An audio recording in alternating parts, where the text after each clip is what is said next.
Nicolás Maduro won't be back in court until St. Patrick's Day, and it'll be no laughing matter when he returns back to court, because he likely will spend the rest of his time while he awaits this trial at the Metropolitan Detention Center in Sunset Park, Brooklyn. He entered a plea of not guilty during his arraignment here at federal court in Lower Manhattan to those narco-terrorism charges through an interpreter telling Judge Alvin Hellerstein that he is not guilty, he is innocent, and is a decent man, and most importantly, that he's the president of his country.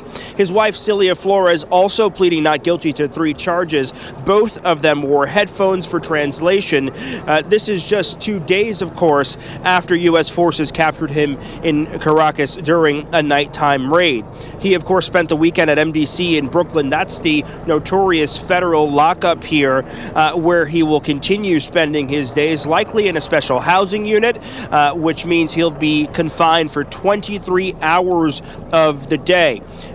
They waived a public reading of the indictment, and for good reason. It's 25 pages long, but prosecutors lay out a case in which there was a narco-terrorism conspiracy benefiting 4 gangs, including the Sinaloa cartel and Tren de Agras, and they believe that starting in 2000 and going up until about 2020, that they moved over 250 tons of cocaine per year through Venezuela, and that happened facilitated by Maduro and his wife, getting passports, diplomatic passports for drug dealers, using state oil company planes in order to get those drugs all over the world. Also charged is their son, the interior minister, former interior minister, and the former leader of Tren de Agras in Venezuela.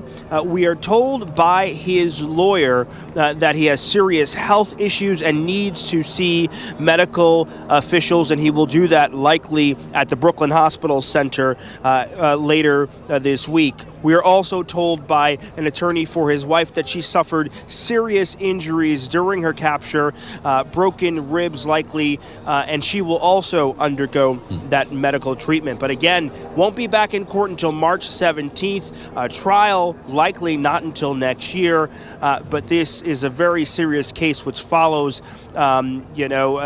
charges that came out in 2020 initially. If they are convicted of this, they can face life in prison, a supermax prison, likely the same prison where El Chapo is. Miles, just quickly, you mentioned the Metropolitan Detention Center, the federal jail where he was held over the weekend. I guess both of them, and will continue to be. A lot of people have heard of this because that's where El Chapo was held. This is where Luigi Mangione was, P. Diddy, Ghislaine Maxwell, Sam Bankman-Fried.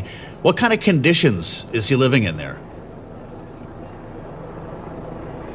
Yeah, I've been covering the Metropolitan Detention Center for the better part of a decade now. In 2019, there was no heat, no hot water, and so inmates there went on a hunger strike. Not great conditions. The Bureau of Prisons say that they have fixed some of those conditions. In fact, I saw a number of procurement documents that they want to get a new HVAC system in there, but it's not great. They get 3 meals a day, there are leaky faucets, 7-foot cells, not great conditions. One judge here in the Southern District said that they were barbaric, so it's a far cry from the presidential palace he was living in Caracas just 72 hours ago.